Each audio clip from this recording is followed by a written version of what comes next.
Permiso, ya voy a empezar a grabar.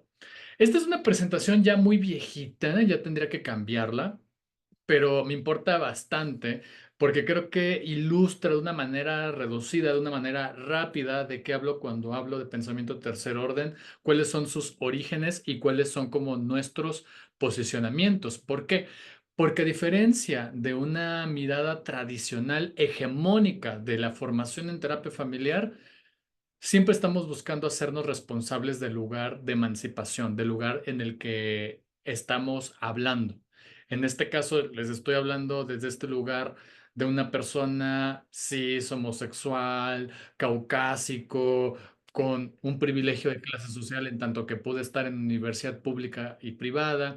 Entonces, ahí, mírenlo con todos estos sesgos que yo pueda tener y evidentemente con las críticas respectivas y respetuosas, por favor, porque también, o sea, sí las acepto, pero tampoco se manchen. Entonces, aquí no estamos funando a la gente, sino que se aplaude el pensamiento crítico, ¿no?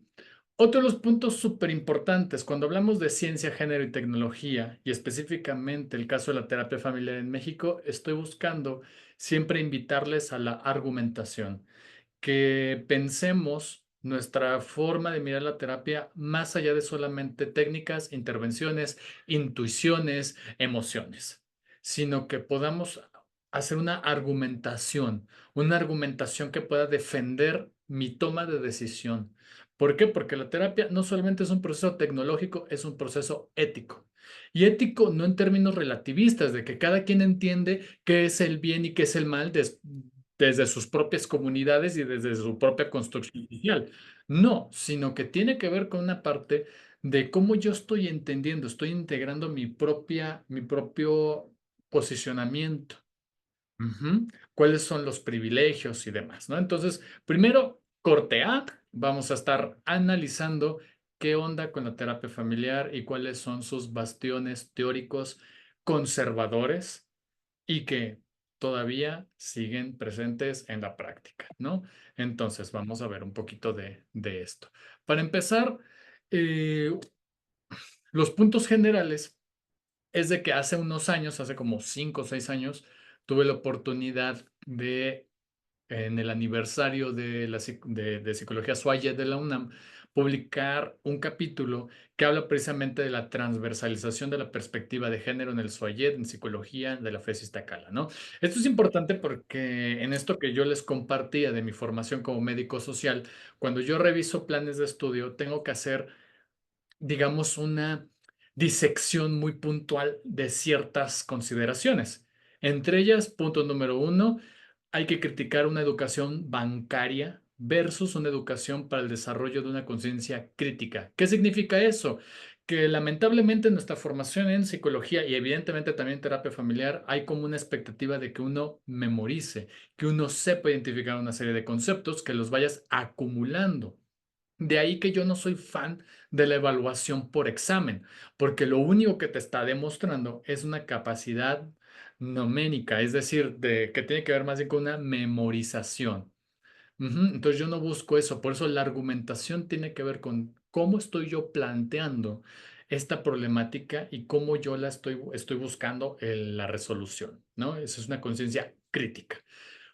Hay otro elemento bien importante que hay que tener en consideración, esta idea del multiculturalismo, de la otredad versus la profundización de la multiculturalidad, perdón, y justicia social en todo un currículum. Es decir, acá el hecho de que estemos en contacto con pacientes o que vamos a estar revisando algunos casos, estamos haciendo revisión documental y demás, no quiero generar la sensación como por ejemplo cuando vemos psicopatología.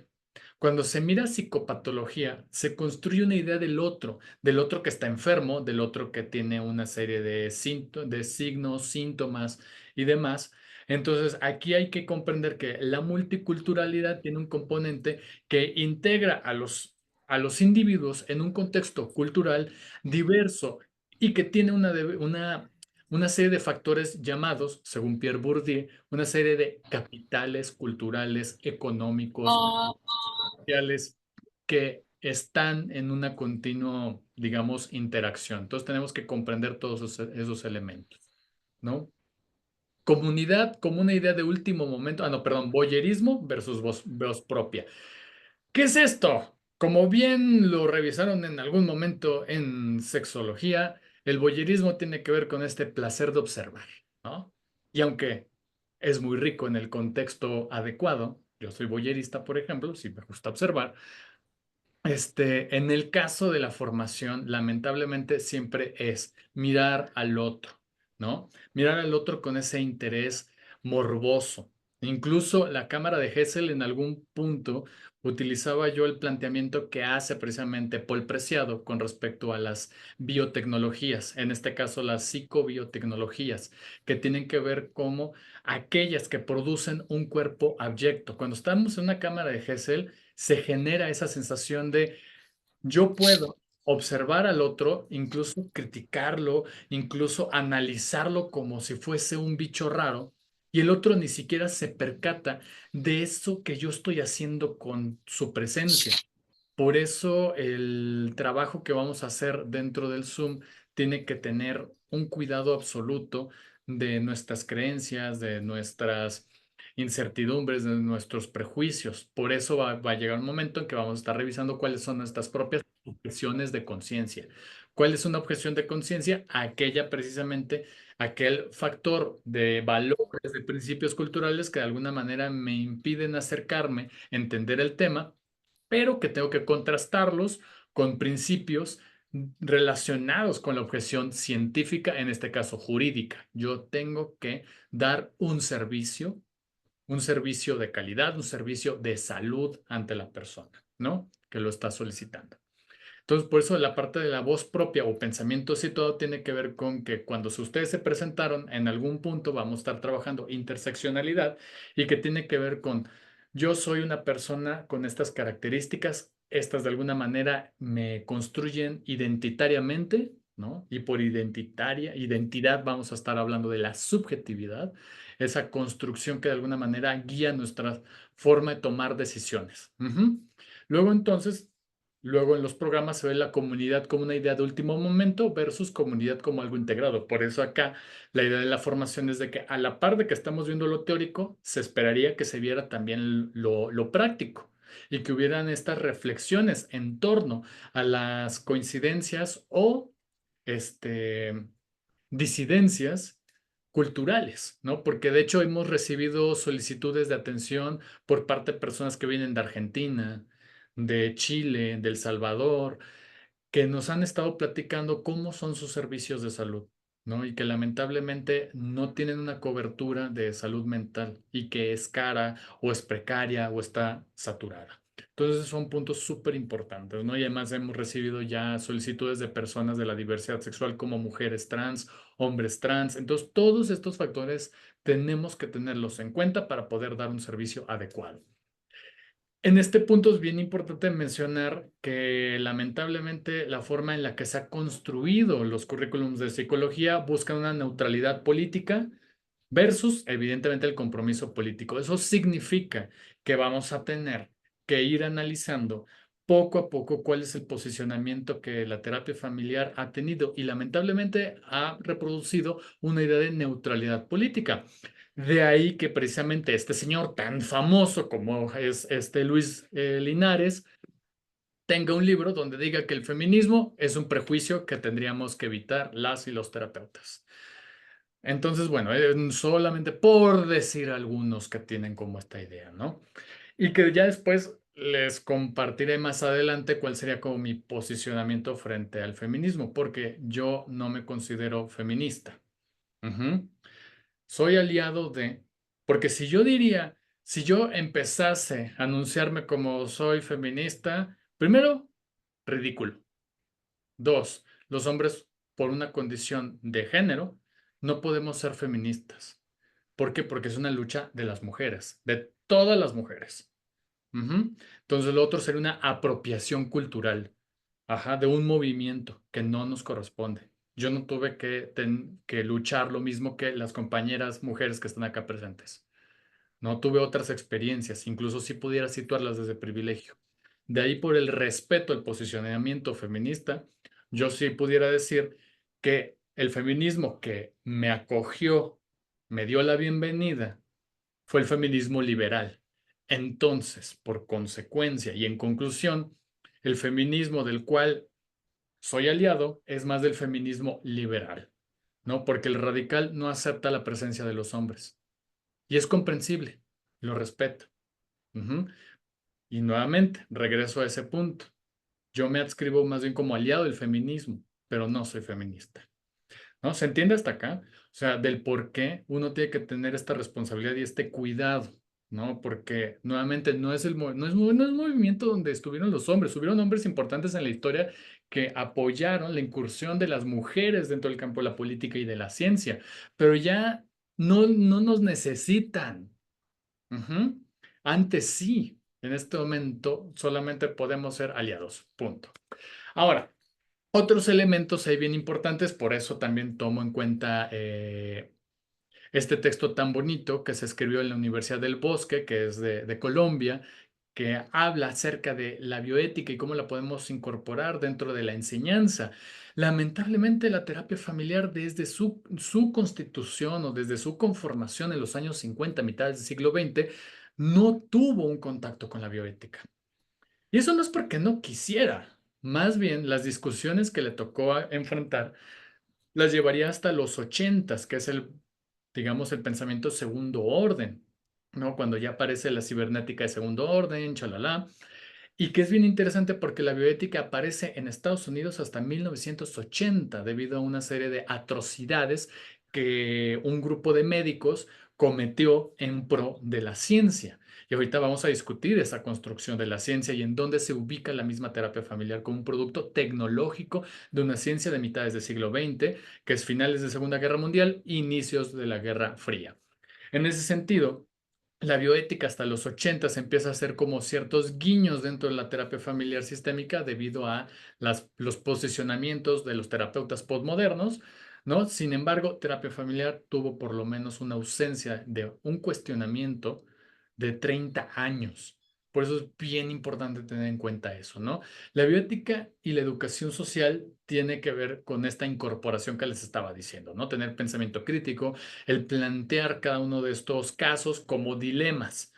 ¿Por qué? Porque van a aparecer una serie de dilemas ahí frente a nuestras decisiones y que no es tan sencillo solamente agarrar y decir es que me basé en el libro de Minuchin, un libro de 1987, Técnicas y Terapia Familiar, como para trabajar una familia del 2024. Entonces, por eso hay que tener muchísimo cuidado con los textos que estamos abordando, ¿no? Segundo, retos de educar conciencias críticas, significantes y transformadoras. Significa que precisamente en el momento que estemos viendo algún caso, tendríamos que ir planteando cuáles son los pros y los contras de cierto tipo de intervenciones y qué es lo que pudiera pasar en caso de cualquiera de las dos opciones, ¿no? Porque de hecho el modelo de pensamiento de tercer orden incorpora derechos humanos en tanto que el encuadre lo que maneja es precisamente el materializar lo que se entiende por autonomía y voluntad. ¿Qué significa esto? Autonomía, que tengas más de dos opciones elegibles. Es decir, yo estoy escuchando a la persona e inmediatamente hago también una interpretación. ¿Por qué? Porque es el proceso hermenéutico que todo tipo de terapia tiene. En ese sentido, cuando se da una devolución, en este diálogo terapéutico a la persona se le tiene que ofrecer dos posibles interpretaciones del caso. Puede que pase esto, puede que pase lo otro. Como un poquito lo que se hacía en terapia estratégica, que se ofrecían como dos, ¿cómo se llama? Dos opciones, pero ahí había el factor de una manipulación benévola en terapia breve estratégica, donde se esperaba que aunque tuviera estas dos opciones, se reducía a una única opción y que el terapeuta estaba manipulando la situación. De ahí que también Giorgio Nardone se vio obligado a poner en sus textos pues esta responsabilidad legal y ética y por eso lo definió como una manipulación benévola. Pero esa manipulación benévola no está libre de un cuestionamiento bioético. Entonces, regresando al punto de las dos opciones, autonomía significa sí ofrecer dos opciones de interpretación, es decir, yo estoy pensando esto de ti, pero tú dime si esta opción va contigo o esta otra, donde al momento de tener más de dos opciones, también la persona de forma libre elige cuál de las dos le hace algún sentido. Ya lo veríamos vemos en la parte de la práctica, pero eso tiene que ver con la parte de reconocimiento de derechos humanos, ¿no? Ay, por favor, alguien tiene el micrófono encendido y como que se escucha ahí que algo está pasando en su familia. ¿Todo bien en casa? Es Angélica quien lo tiene encendido, perdón. Mejor Ay, no se da cuenta. ay, no, eso me encantó, perdónenme. Yo tengo mi TDA y que ya me dijo el marido que lo tengo. Y ¿Soy yo?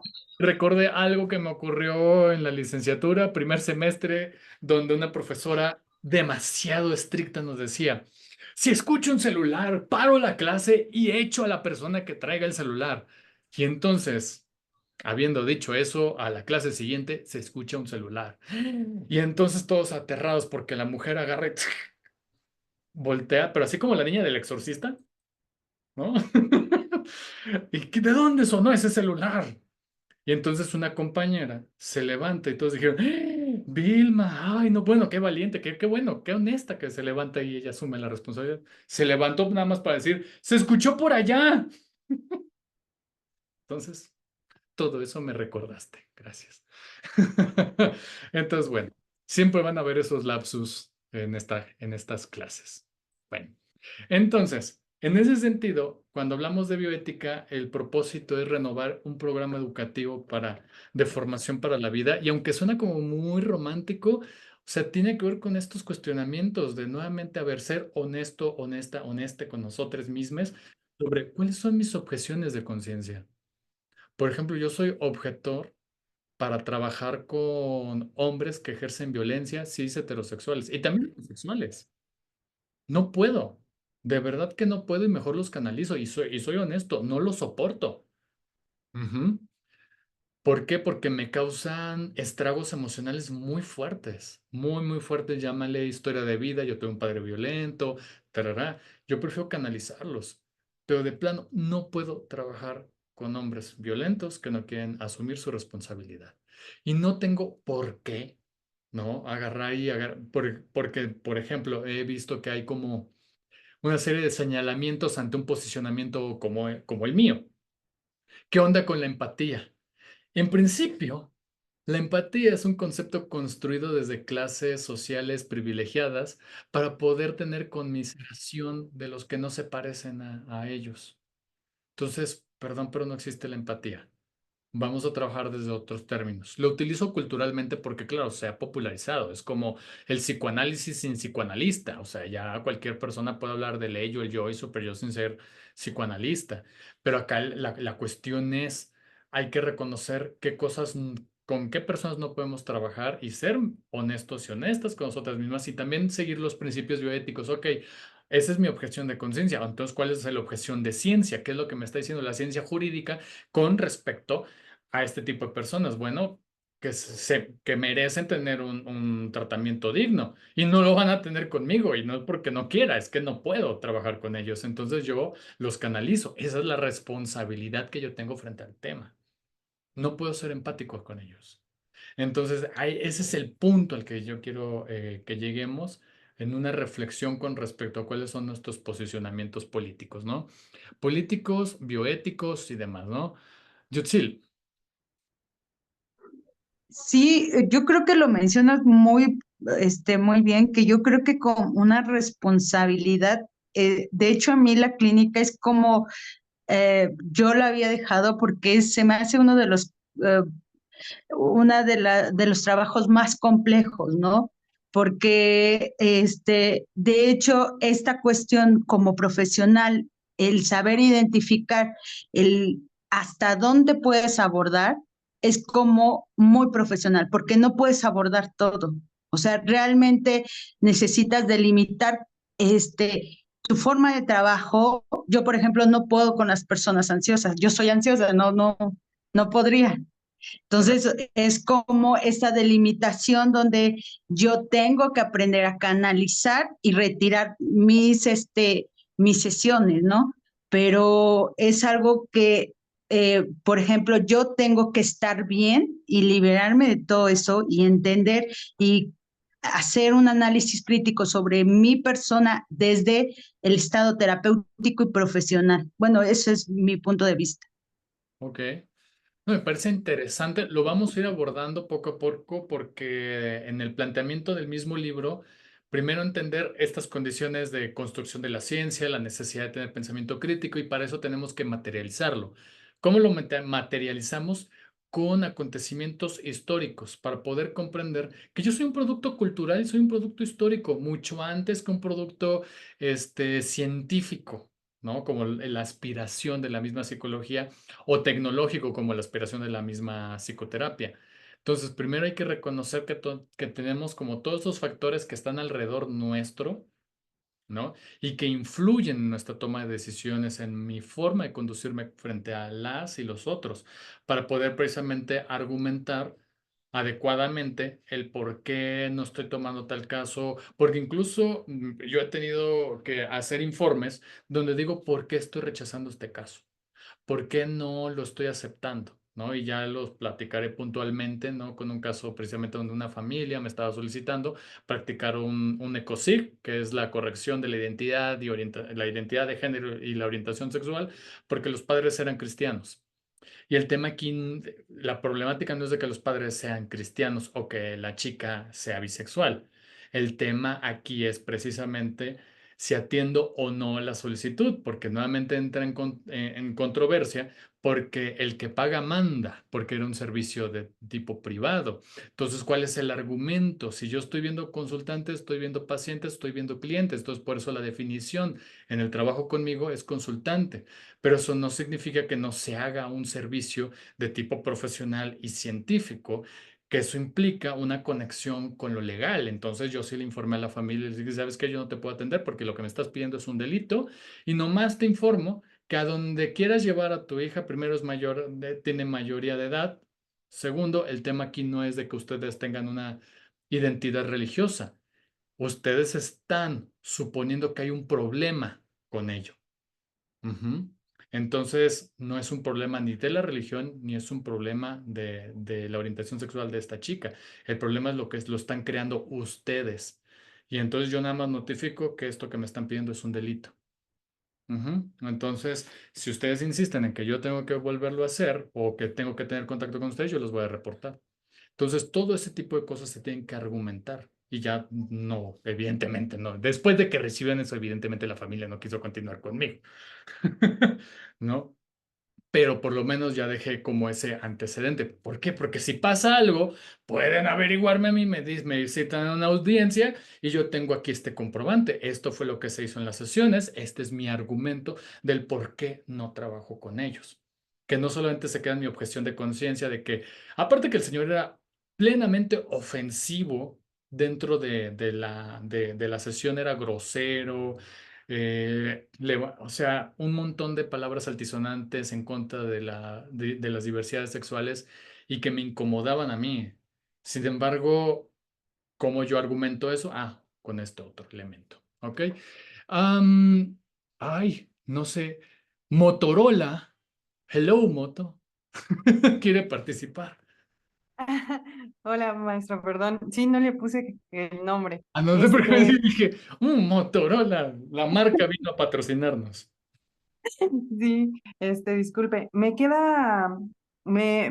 hizo un poco de ruido, digo, no sabía, por ejemplo, que en la cuestión clínica se podía tomar esa decisión de decidir si tomar una terapia o no cuando te causa incomodidad.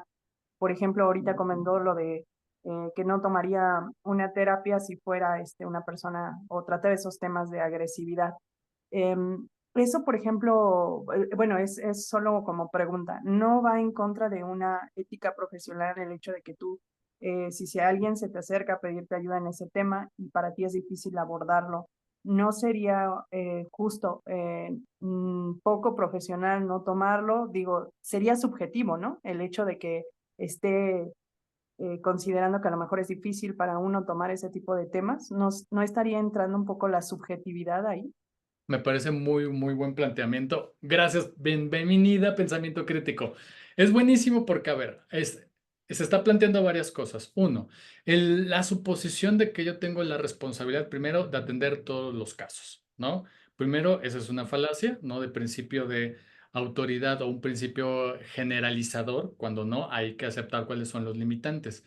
Segundo, uno de los puntos más importantes. Si bien es válida la objeción de conciencia, la ciencia jurídica te dice, bueno, si tú no puedes atender este caso, tienes la responsabilidad de canalizar este caso con quien sí pudiera. Entonces yo tengo la responsabilidad de canalizar. En este caso, a las personas les dije, ¿sabes qué? Hay un centro, se llama Centro de Salud Mental y Género, donde pueden ustedes seguir su tratamiento. Yo les mando como el trabajo en este reporte de lo que estuvimos haciendo, cuáles serían las áreas de oportunidad, pero evidentemente el por qué no tomo el caso con ustedes. Y estos son mis argumentos, que más allá de que no me pareció que tuviese la actitud adecuada para incorporar a la vida familiar, bueno, el padre principalmente, porque mencionó estos insultos de forma reiterada, hay un punto ahí central que es que ustedes no querían trabajar ya conmigo, ¿no? ¿Por qué? Porque veía estos elementos, entonces todo tiene que estar argumentado. Sí, lo bonito de la objeción de conciencia es que reconoce que tenemos una subjetividad.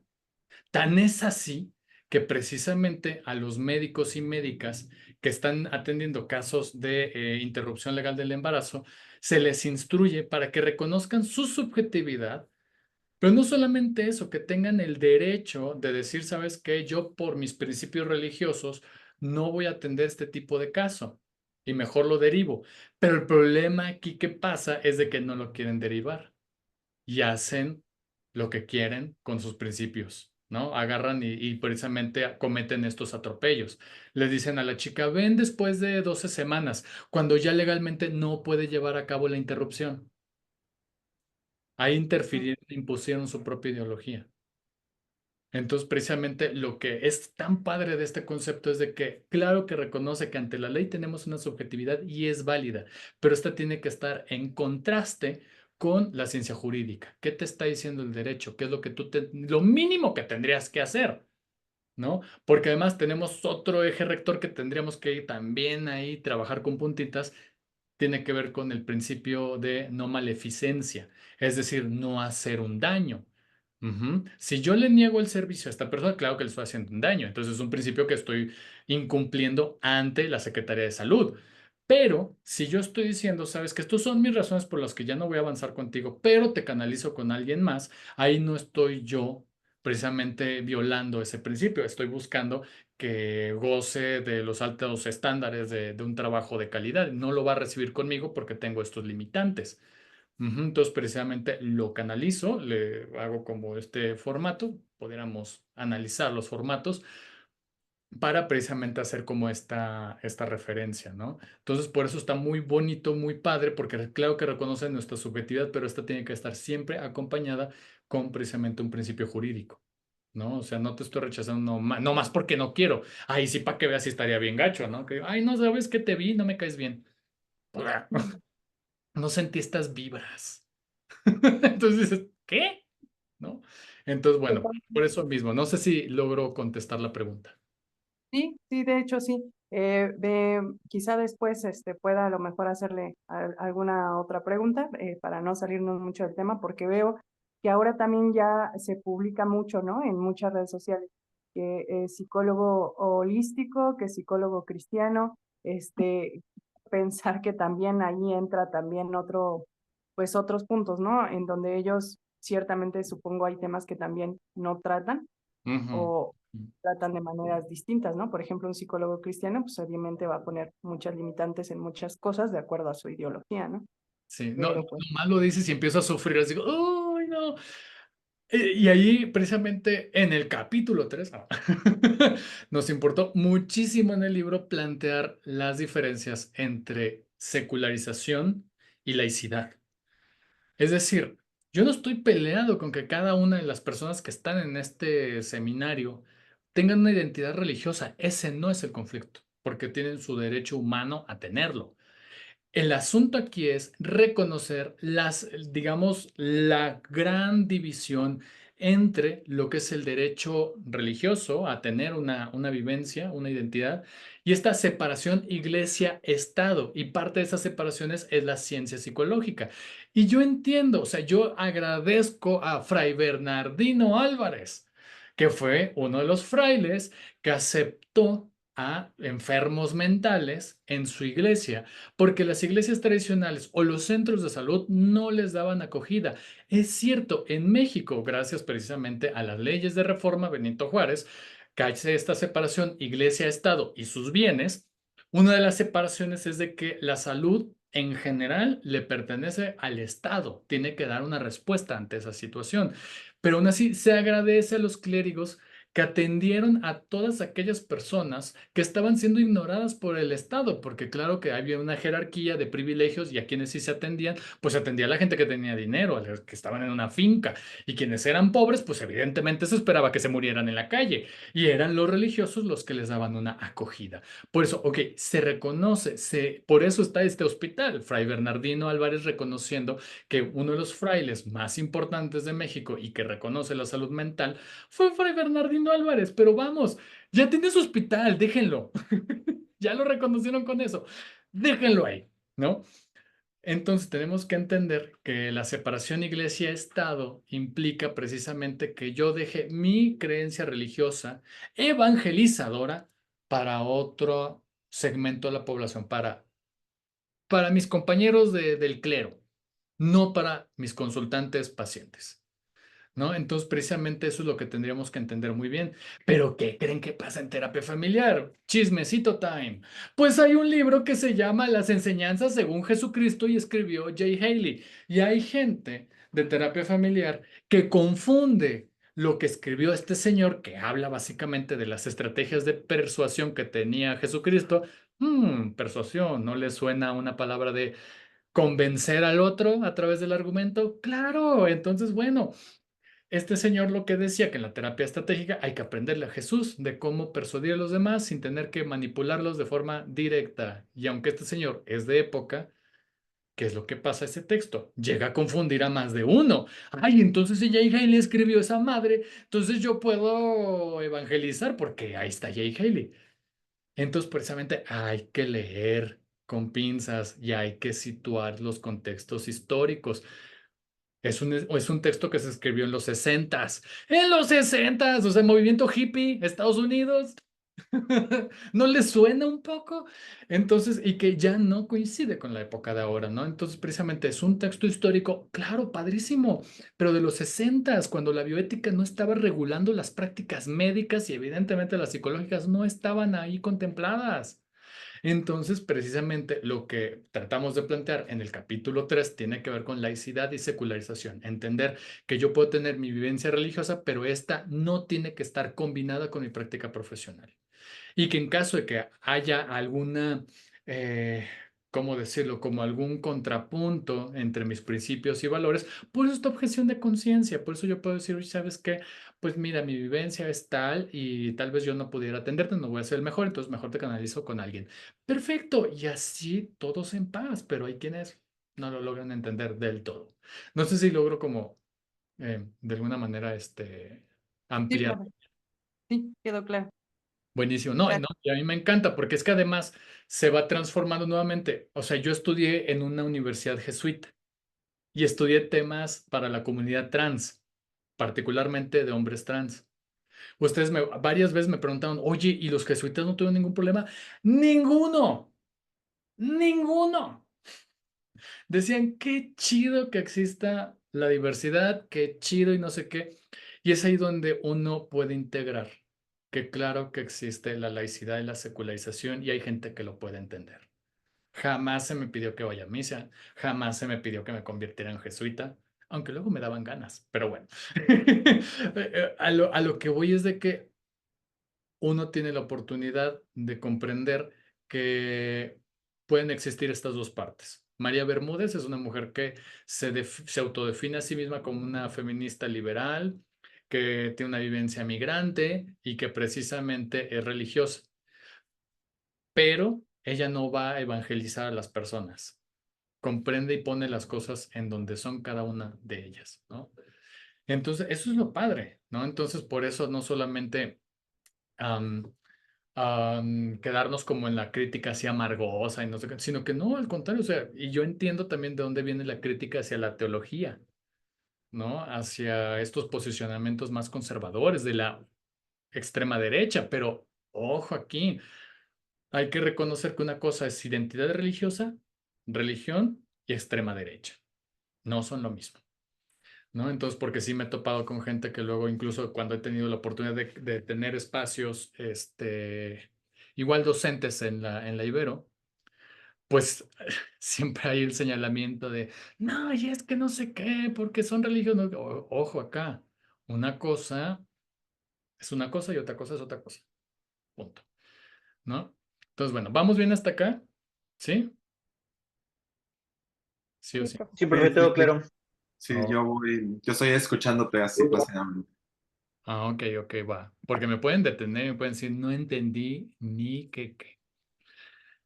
Bueno, entonces, rápidamente para decirles lo de la propuesta de lo del libro que tiene que ver con esta fundamentación. O sea, el origen es ciencia, género y tecnología, donde tratamos de hacer una reconfiguración de lo que andamos entendiendo como la parte ontológica, epistemológica, metodológica, tecnológica en psicología y evidentemente investigación.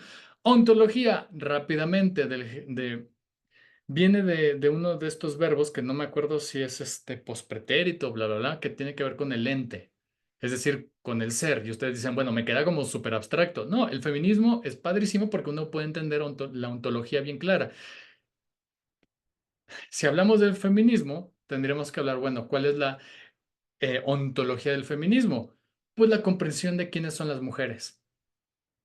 ¿Qué se entiende por mujer? Y aparecen un montón de debates bien interesantes, desde las que dicen que la definición de mujer tiene por principio una condición biológica que las determina, y eso sería el feminismo radical. Pero el feminismo liberal diría, bueno, no necesariamente, porque son construidas socialmente. Entonces, Simone de Beauvoir por eso escribe ontológicamente el segundo sexo, para hablar precisamente que la ontología de la que ella va a estar situándose es como las mujeres, como segundo sexo, son afectadas por valores y principios culturales.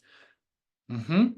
Pero luego entonces van a haber otras feministas como Donna Haraway que va a decir, bueno, yo no voy a hablar, no me voy a andar preguntando que si es el hombre, que si es la mujer.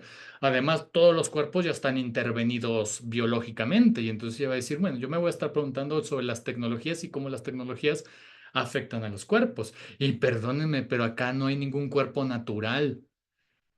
Tal vez pueda sonar muy transgresor esto, pero a ver, alcen la mano quien se echó un desodorante en la mañana. ¿Se echa un desodorante? Digo, también acepto a la gente liberal y que diga, no, yo no, yo estoy de forma silvestre como Dios me trajo al campo y estoy así, ¿no? Se vale también, pero a ver, ¿quién no se echó el día de hoy un desodorante? ¿Sí se puso un desodorante? Digo, no alcanzo a olerles, pero bueno. Bueno.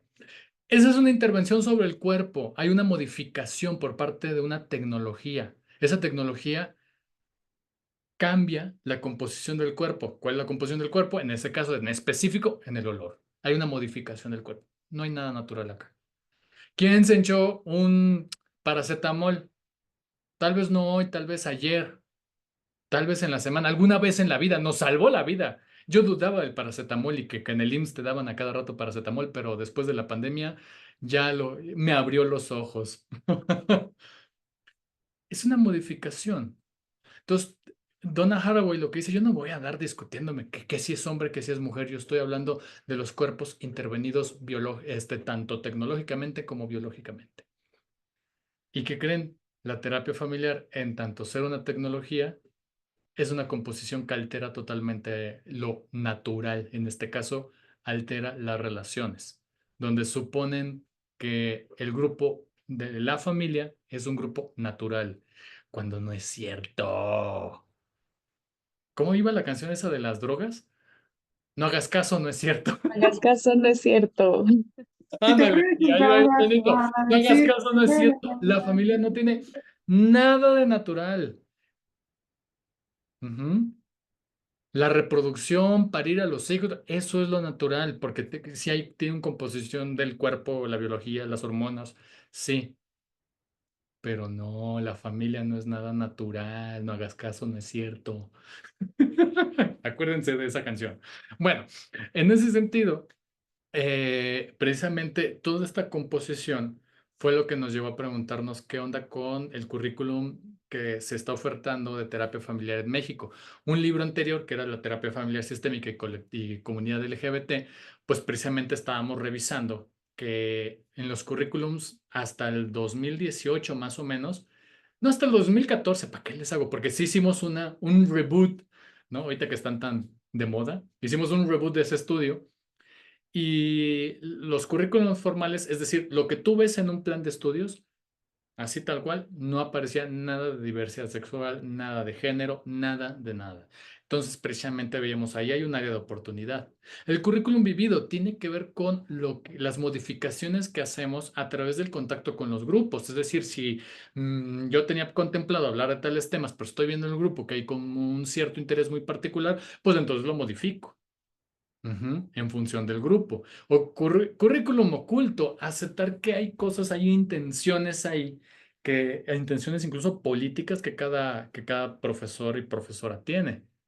Entonces, ¿cuál es mi currículum oculto? Ustedes preguntarán, pues es que mi currículum oculto que de alguna manera lo hago también muy público. Mi interés es pensamiento crítico, un pensamiento crítico más allá del pensamiento de izquierda supuestamente marxista, para no caer en ese fatídico libro de pensamiento tercer orden desde el marxismo, ¿no? O sea, el pensamiento tercer orden no es marxismo. Eso es posicionamiento de macho de izquierda. Entonces, vamos bien hasta acá, si no les estoy aturdiendo, porque una vez un profesor me dijo, es que Fausto, aturdes. Naranja, estuvo chido. ¿Todo bien? Angélica se hizo, sí, sí, sí, aturdes. Ok, ok, bueno, se valen esas acusaciones. Bueno, no, mejor no me funen. Yo Muy bien. nomás preguntando, perdón, Fausto, ¿sabes cuál es hasta qué horario estamos? Nada más porque tengo ahí mi... Ya en unos minutitos, ya te quieres ir, espérame, nada más termino este diapositivo y ya. No, nada más para saber, porque tengo que mover mis tiempos, pero yo aquí estoy, nada más quiero saber. Sí. Sí, no, yo nomás digo, ok, vale. Bueno, a ver, ya estamos hablando de estos puntos de partida, de estas reflexiones con respecto al currículum, la enseñanza, tarara, y llegamos a terapia familiar sistémica. ¿Cuál es el tema aquí que nos importa muchísimo dentro de la terapia familiar sistémica? Es precisamente cómo influye el género sobre los métodos, conceptos, teorías y estructuras. Y rápidamente vamos a ver precisamente las críticas feministas, una de ellas precisamente que hace Marcela Lagarde con respecto a que el espacio familiar es un espacio de confinación de las mujeres, ¿no? De ahí que su tesis sea un punto de partida impresionante para poder considerar precisamente uno de los cautiverios de las mujeres es el espacio familiar. Entonces, nuestro posicionamiento es crítico ante el concepto de familia, ¿no? Porque la familia no es el lugar más seguro. Y hay que, no, es tu red de apoyo y chalala, chalala. No es cierto, no hagas caso, no es cierto. Ya la voy a agarrar. Bueno, no, la familia no es el espacio más seguro. Hay una configuración de las relaciones que tienen que estar fuera también del espacio familiar. Que bueno, van a haber espacios familiares que también son nutricios, son seguros, pero no hagas caso, no es cierto, no todo el tiempo va a ser ese lugar seguro. Luego, Norma Blasquez Graf nos va a decir que precisamente las tecnologías y particularmente aquellas que se acercan al espacio familiar tienden a reproducir una idea nuevamente de estas dicotomías o estos binarios, ¿no? De cultura-naturaleza, donde el hombre es el que construye la cultura y las mujeres son la naturaleza en tanto su capacidad de concebir vida. ¿No? Entonces de ahí que no la saquemos de lugares como por ejemplo de enloquecimiento, es que las mujeres como son muy emocionales porque son hormonales y entonces vienen todas estas acusaciones que de hecho hay estudios que evidentemente han mostrado cómo han tenido como esa confabulación. Quienes estén conmigo en una materia que estoy dando del nuevo plan de estudios de psicología, doy algo que se llama ontología y filogenia. Y parte de ontología y filogenia es estudiar el origen de cómo se estudiaba el cuerpo humano.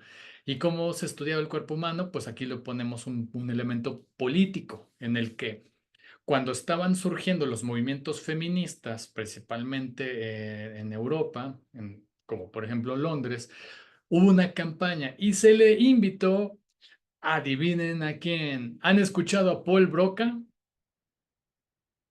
Ay, quienes están en educación en algún momento de la vida debieron haber escuchado a Paul Broca. ¿No saben quién es? A ver, ¿alguien quiere decir algo? ¿No? Bueno, Paul Broca, Sí, es a ver, el del área de, perdón, dale. es el del área del habla, ¿no? En el cerebro, el que descubre este espacio en el cerebro tiene que ver con el habla, ¿no? Exactamente. Y siempre que vemos desarrollo cognitivo infantil y desarrollo de ciertas habilidades, ¡pum! Paul Broca es el one hit wonder para todo mundo, ¿no? Es decir, no, Paul Broca, y claro, o sea, no voy a funar a este señor, ni siquiera puedo. Pero históricamente él apoyó el movimiento que rechazaba a las mujeres en su incorporación a la vida política, pública y política, diciendo que el cerebro de las mujeres era tan pequeño y de inferior capacidad de un hombre y era más parecido al de un supersimio. No con esas palabras lo dice, pero sí hace guiños referentes a la similitud de la inteligencia y capacidad de una mujer con la de un simio. Claro, es un señor, ¿no? De principios del siglo XX. Ujú. Pero como la ciencia, de alguna manera, mediante estos testigos modestos de la ciencia, principalmente varones, que daban precisamente su fe y su testimonio para corroborar la inferioridad de las mujeres en el campo de la vida política. Entonces nos va a decir, estos sesgos van a estar en todas partes, ¿no? Y bueno, otra de las autoras que es Raquel Huereca, ¿no? Y les estoy hablando autoras mexicanas. Por eso me parece bien importante que tengamos bien presente eso, porque para poder tergiversar, si ustedes quieren desafiar también esta forma en la que se educa la ciencia psicológica, evidentemente la tecnología en terapia familiar, tenemos que hablar de autoras mexicanas locales. ¿Qué nos dice Raquel Huereca rápidamente? ¿No? Que este androcentrismo tiene también una serie de elementos muy arraigados en términos de sobregeneralización, construcción de las mujeres como sujetas pasivas. Uy, en sexología, en algún punto revisábamos, cierto, guiño, guiño, mis estudiantes que estuvieron conmigo en sexología, donde precisamente, ¿qué decíamos de la parte de la sexología? Que en la época, como por ejemplo mitades del siglo XX, ese estudio lo va a realizar precisamente Donna Haraway al estar buscando qué es lo que pasaba con con la sexología en esa época, como por ejemplo los 60, 70. Pues decían, como no se podía estudiar a la familia, porque no podías traerlos a un laboratorio, por eso Guiño se empieza a trabajar con cámaras de Hessel, porque tú no los puedes llevar al laboratorio. ¿Qué era lo que decían? Que los más cercanos a los humanos, pues evidentemente eran los changos. Y entonces, ¿qué pasaba? Andaban revisando a dos changos copulando. ¿Y qué es lo que veían? Que la changa tenía una actitud pasiva. Y como es hembra, y como es nuestro familiar filogenético, entonces las mujeres son pasivas. Y de ahí surgía la idea de que las mujeres tenían ese tipo de posicionamiento debido a una condición biológica comprobada con los changos. Mm. Ya veremos más adelante que eso evidentemente es falso, pero además tiene una serie de errores interpretativos impresionantes que no solamente brincan de los changos, del estudio de los homínidos, hacia incluso tecnologías tan alejadas como terapia familiar. Ujú. Y entonces, otra de las autoras importantes que quiero que tengan en mente y quiero esto abordarlo en la siguiente sesión es a la doctora Teresa Ordorica San Cristán, que trabaja mucho el tema de salud mental y mujeres, ¿no? Donde ella plantea, me voy a poner aquí chiquitito, 4 líneas de análisis sociológico feminista de la salud mental, ¿no? Un primer punto, las mujeres como centro de la investigación, los procesos sociales, prácticas médicas y de la salud mental, ¿no? Como de alguna manera hay una clasificación desafortunada de las mujeres con una serie de trastornos como trastorno límite de personalidad, ¿no? Y que no es de que no exista una experiencia de esa naturaleza, sino que más bien no son los indicadores los mismos que se utilizan para con hombres. Y curiosamente, cuando se detecta varones con trastorno límite de personalidad, resulta que estos son homosexuales.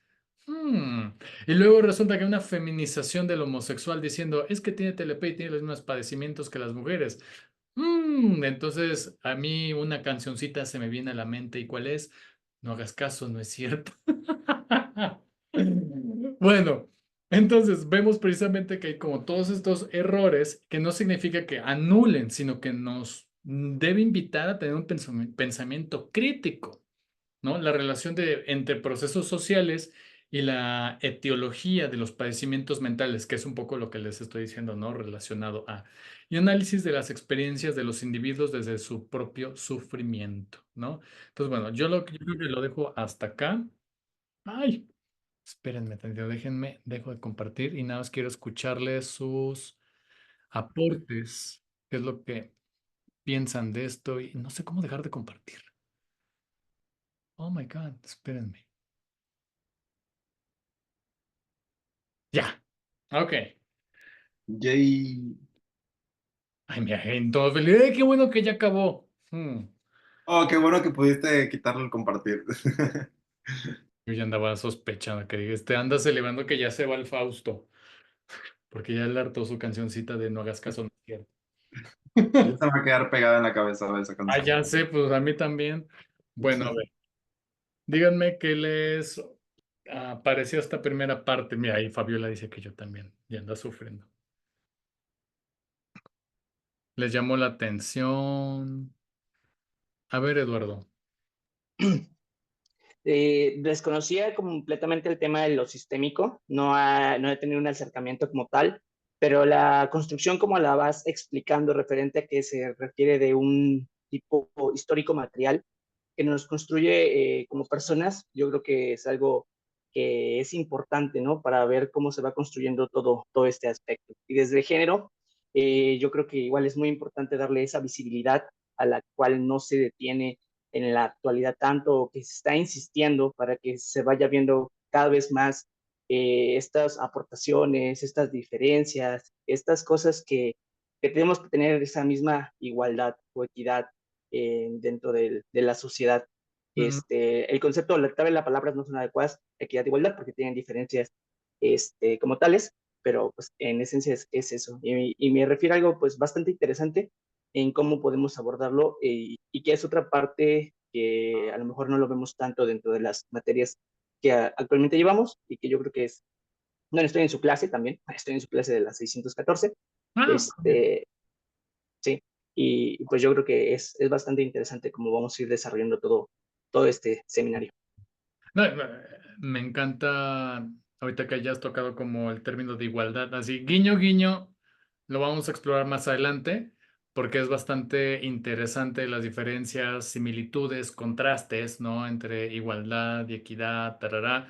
Las vamos a abordar, pero va, muy, muy bienvenido. Yutsil,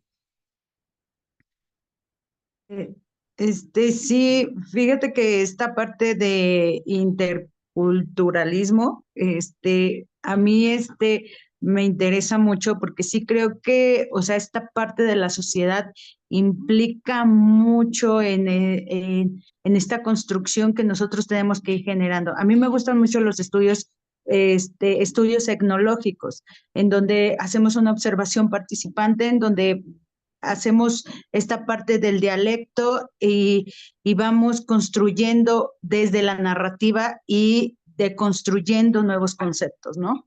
Entonces, esta cuestión a mí me es sumamente interesante porque realmente vamos construyendo esta nueva apreciación, ¿no?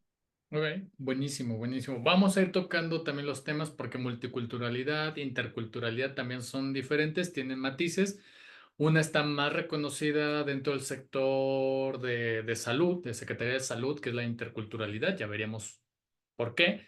Y en efecto, es algo que tendríamos que ir practicando. Igual, ahora que mencionabas como esta metodología cualitativa de la antropología, en efecto, terapia familiar, uno de sus métodos por de facto era precisamente métodos antropológicos, ¿no? Porque Gregory Bateson, el autor que se le adjudica, que es el que origina terapia familiar, pues siendo antropólogo estructuralista, utilizaba métodos de etnografía para observar el comportamiento de las familias. Y es un poco lo que vamos a ir aprendiendo, ¿no? Pero está buenísimo. Gracias, gracias.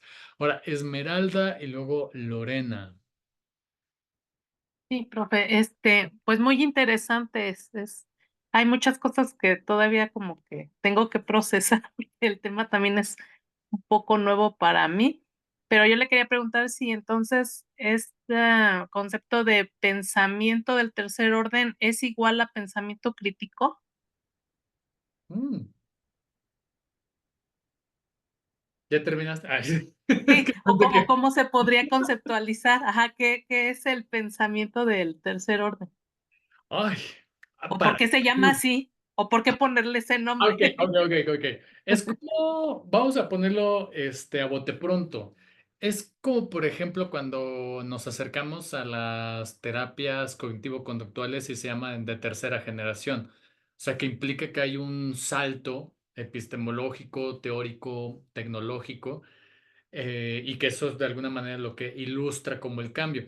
En terapia familiar tenemos pensamiento primer orden, que es uno que está rápidamente situado históricamente, mitades del siglo XX, donde no hay una vigilancia bioética, y el terapeuta tenía un, digamos, un poder casi absoluto con la familia. Incluso habían como estas condiciones en las que Salvador Minuchin se burlaba de la familia, los humillaba y había una justificación. No lo hago para que se sientan mal, es para que se den cuenta que ellos están mal. Entonces, pensamiento segundo orden implicaba una reflexión ya ética en sí de la influencia que tiene el terapeuta o la terapeuta frente a él o la consultante. Pero luego se quedaban solamente en eso. Pensamiento tercer orden es, ok, sí es cierto, hay una influencia impactante con el terapeuta, con frente a la familia, pero esta influencia tiene que estar materializada en unas condiciones estructurales, como por ejemplo reflexionar la clase social del terapeuta, la clase, ¿cómo se llama? Socioeconómica, el tipo de género que tiene la persona, la orientación sexual del mismo terapeuta. Entonces, habían reflexiones que cada vez, pues, invitaban a una perspectiva más crítica, ¿no? Entonces, si lo pudiéramos reducir a lo que tú dices de que pensamiento de tercer orden / pensamiento crítico, diría que sí. Podemos golpearnos las cabezas. Bueno. Lorena y luego Hello Moto.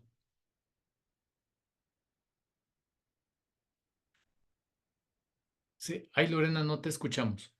Tienes el micrófono. Alguien te censura. Perdón, disculpa. Eh, con muchas expectativas, me ha gustado mucho esta primera clase. Yo soy psicóloga y trabajo en un hospital general, es un segundo nivel, Mm, y también mi práctica particular.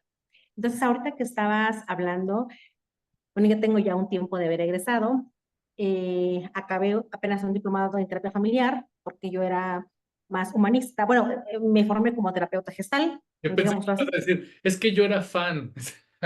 No, no, no, no. Anda. Y bueno, hice este cambio ahorita porque me gusta mucho. Te había escuchado ya hace algunos años.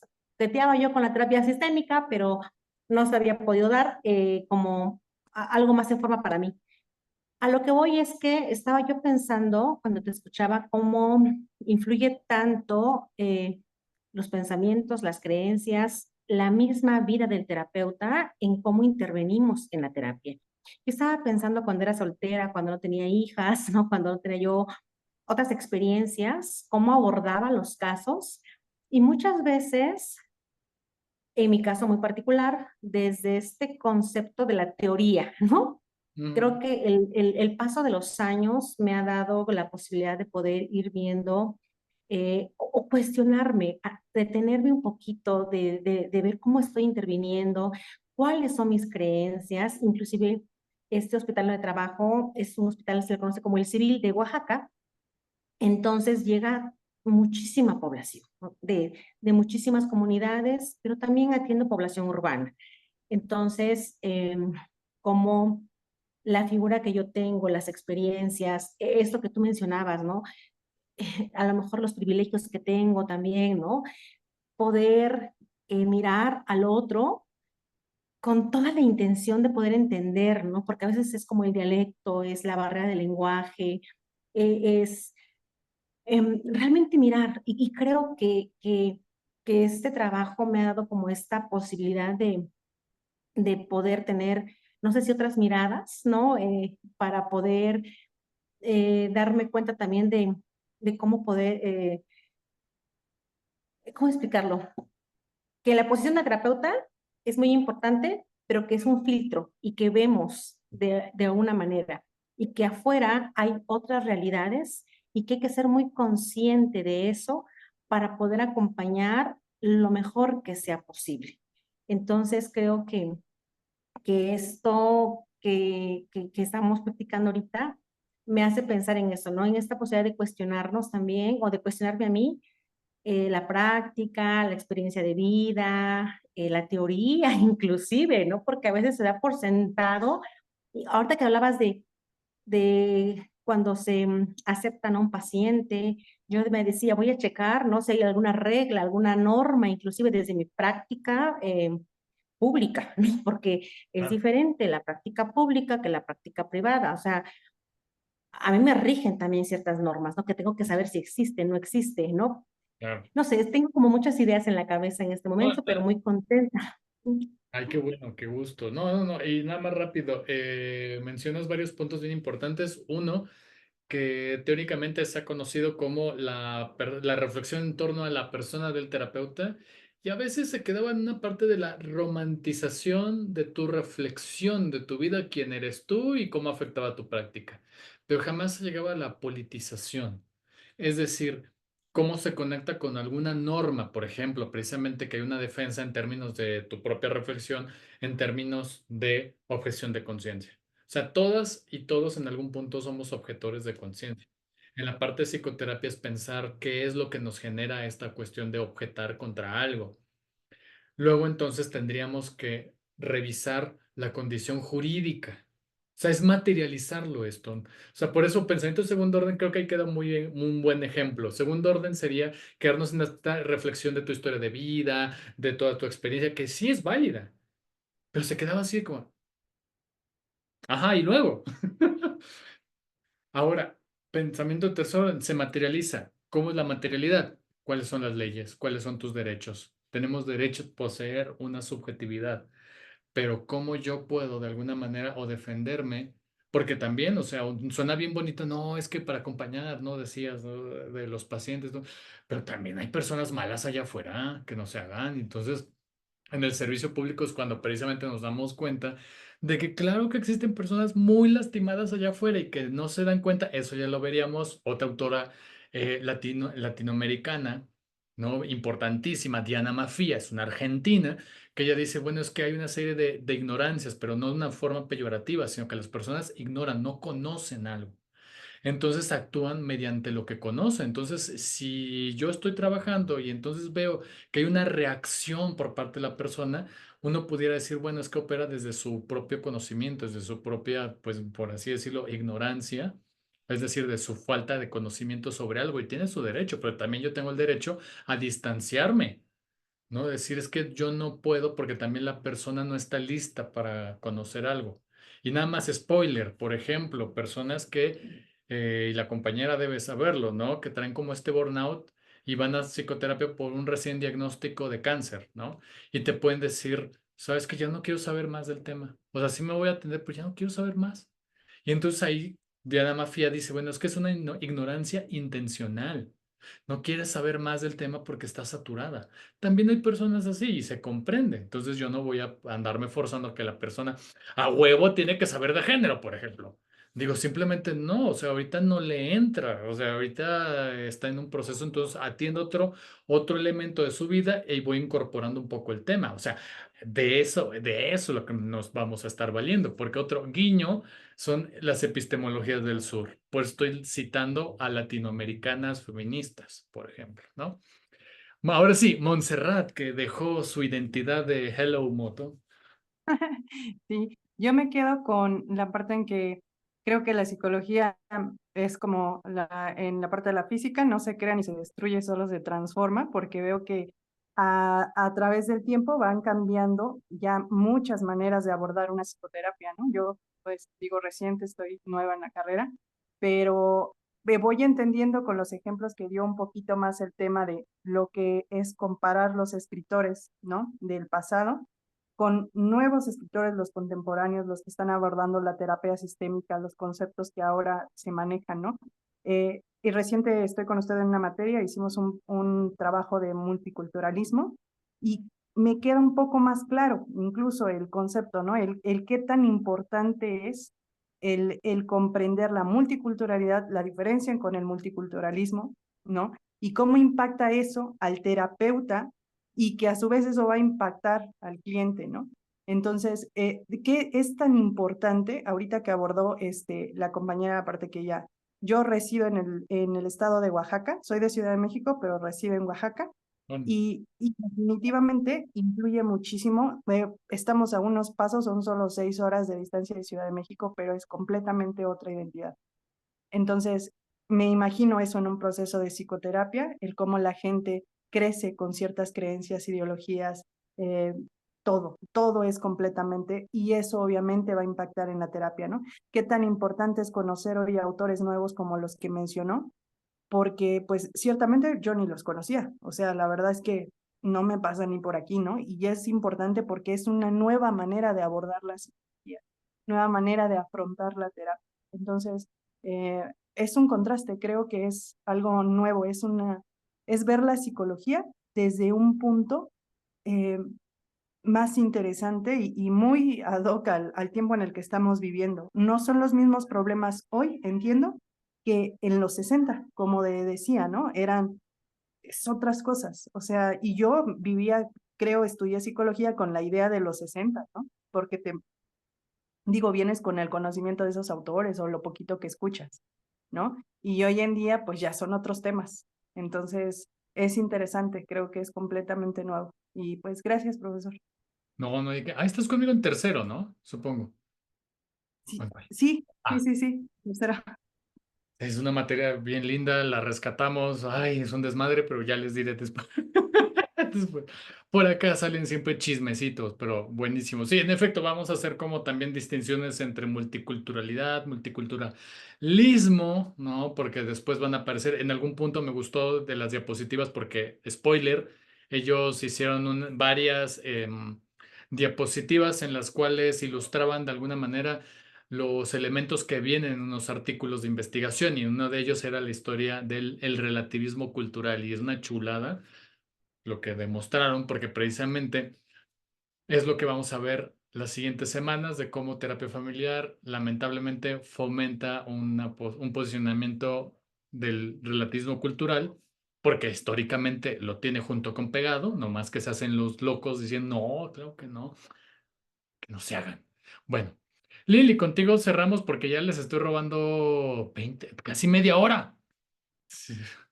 Sí, gracias. Bueno, yo solo quiero de forma breve agradecerte el crear este espacio y todo lo que implica. Pues es un gran trabajo el que están haciendo allá atrás, planeando como la logística de este espacio, pero, pero me parece como un espacio muy importante el que pueda existir, porque escucharte hoy me hizo sentir que no estoy loca. ¿No? Eh, Uy, qué Justo cuando leía a Jay Haley con el libro de las tácticas, el de Minucci con técnicas y terapias, yo de pronto como al estar leyendo todo esto, yo decía, no puede ser posible, o sea, ¿qué? Sentía como que era demasiado. Y, y no encontraba el espacio para poder, entonces escuchar que tú de pronto dices, es que el humor con el que Minucci, no sé, se desenvolvía, como esta pues se tornaba un poco violento, complicado, ¿no? A lo mejor en el contexto en el que se desarrolló, no, pero en el actual, pues ya es algo totalmente distinto y poder como tener que retomar todo esto para aplicarlo es como muy complicado o estaba siendo muy complejo para mí. Entonces el poder escucharte hoy es como, sí hay algo que hacer, sí hay algo diferente, sí hay algo em, porque yo ya tengo un año, pero estaba teniendo pero es que incluso este cuestionamiento a mí misma de sí será, o sea, mejor me voy a salir, no, creo que no es para mí, creo que esto no, y escucharte es como, sí, gracias, entonces gracias. acá Es que las feministas se los tundieron a palos. A palos, pero así imagínate. Tanto al Minuchin como al Jay Haley. Pero acá lo que me parece interesante, uno, a ver, no quisiera fomentar como una cultura de la, ¿cómo se llama? Cancelación. No los vamos a cancelar. Los vamos a criticar, pero les vamos a agarrar el talón de Aquiles que pocas personas lo conocen porque el método analítico de lectura de estos textos está gracias a las investigadoras feministas. O sea, por eso... Como situar, ¿no? El conocimiento, sí, que eso ¡Ah! es lo que me parece muy, muy interesante, el poder situar y asignarle el lugar a cada cosa. Totalmente. Sí, sí, sí, buenísimo. No, no, no. Entonces vamos a ir aprendiendo cómo tener una lectura analítica, ¿no? De esos textos, porque también María Bermúdez junto al equipo, pues lo que hacen es retomar. Les voy a pasar también ese libro, está totalmente en inglés, lo siento. Pero ese libro es muy bonito porque lo que hacen ellas es, ahora con esta lectura vamos a darles una relectura a todos los modelos, porque algo bueno tienen, algo bueno nos aportan, ¿no? Pero tenemos que darle otro giro. Ujú. Y perdón, Leti Ortiz, si quieres mejor nos vemos la siguiente semana porque ya. No, soy rapidísimo, Dale. precisamente ese tema del tiempo. Eh, Normalmente nos tendríamos que extender así. Es que yo justo a las 3 tengo clase de inglés, entonces no sé si habría un problema que me saliera antes. No, no, sin ningún problema. Hoy, por ser la primera sesión, me extendí un poco, no va a volver a pasar, perdón. Pero ya, no, no se preocupen. Ya, nos vemos la otra semana. Cuídense mucho. Besitos, abracitos. Qué bueno verlos. Bye. Gracias, profesor. Bye, Hasta bye. Gracias, pronto. hasta luego. Hasta Bye. luego.